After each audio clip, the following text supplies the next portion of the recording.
just watched the first episode of Game of Thrones for the first time ever, and I want to talk about it a little bit.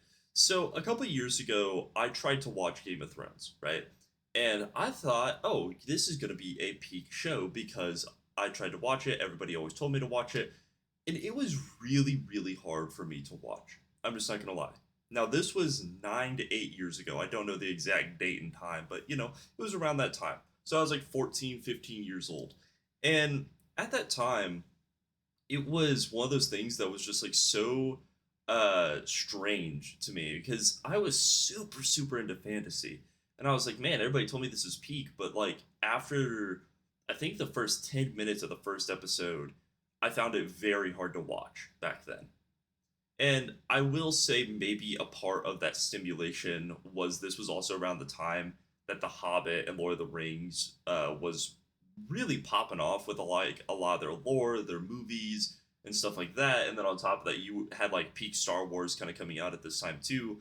So it was really hard to basically watch those and then go back and watch like the first episode of Game of Thrones because the first episode of Game of Thrones, and from what I can tell so far, going into like the first season, is essentially like watching the OG Lord of the Rings, basically, or maybe watching like Dark Crystal if you've ever seen that. It's one of those things where it's a very old, uh, an old way to make movies. So when you watch a lot of new movies, it kind of de-appreciates the value of it. Now, with that being said, I am going back and I am watching it right now. My opinion is completely different. It's peak. It really is. And I think a big difference between now and then is now it's been so long since I've seen not only a movie or a show kind of minted like this, but something that's really, really good, right? Right now, we get a lot of slop when it comes to TV shows and stuff like that. So I think it allows for those older shows, whether that's Breaking Bad, Better Call Saul, Game of Thrones, The Hobbit, whatever it is, right? It allows these older movies and older shows to basically be elevated to a different level because you can see the real um, amount of work that they put into these. And I think that's something that's just like gonna be super insane kind of going into this further on. And like I said, I think it's really really good so far. I think that part of it obviously does help with like TikTok or whatever, and it's just like I don't really know how to explain it. It's almost like a nostalgia feeling. Like there's so much nostalgia. There's some mystery, and I love the fact that they're not wasting budget on like random things, you know. And I know that sounds weird, but like I think a lot of shows do that nowadays, where instead of just cutting out a scene that doesn't really need to be there, they will waste the extra budget to put that excess scene in, which does nothing. So, for example, in like the first couple episodes of Game of Thrones, there's a fire that breaks out, and a guy says, "Oh, there's a fire." And instead of it just instantly cutting to what he's seeing with the fire and then him running off to go do it, instead they cut that out and they just make it where they show the fire for like maybe a second. And like that's it. So there's no extra budget.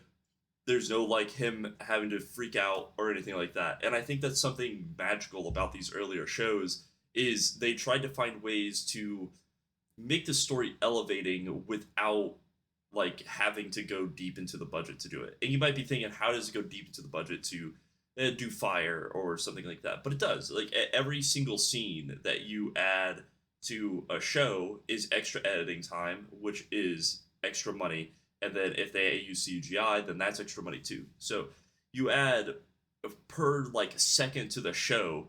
I guess you could say it would probably cost $1,000 to $2,000 to create. So cutting out those in between aspects, but keeping the story really, really refined still, I feel like is what helps um, just make the show feel so good so far. And I will say there is like a little bit of that gooner bait, I guess you could say, like in the show just in general. I've it kind of sounds weird to say it, but it's like I like it when shows kind of hint at that stuff, but they don't really show it because I don't see the aspect of why they are showing it too much. Besides with the lady, and if you haven't seen it, kind of spoilers, there's this lady with like white hair. She becomes like the Queen of Dragons or something.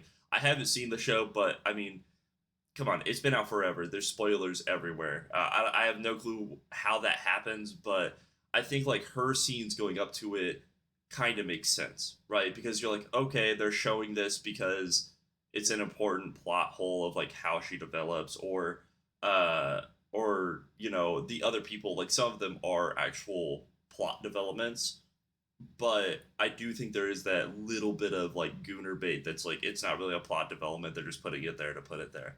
So that's a little weird in my opinion, but it doesn't take away from the show because usually it's maybe a second or two.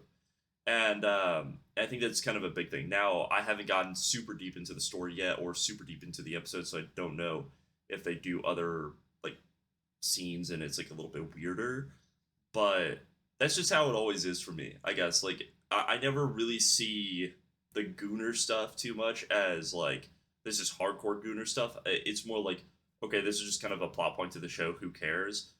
But like I said, so far Game of Thrones does have that little bit of bait going into it, where it's just like, okay, this scene is like actually kind of unneeded, but okay, it doesn't really matter. Um, yeah, but yeah, outside of that, it's pretty good so far. I like the fact that there's like a lot of mystery in what's going on, and I hope it gets better. That's really all I have to say because, like I said, I've only watched episode one and then a little bit into episode two. So, uh, yeah. But let me know what you guys think. Am I gonna like the rest of Game of Thrones, or maybe you've never seen it before? But that's all I wanted to say tonight. So, have one wonderful night. Peace.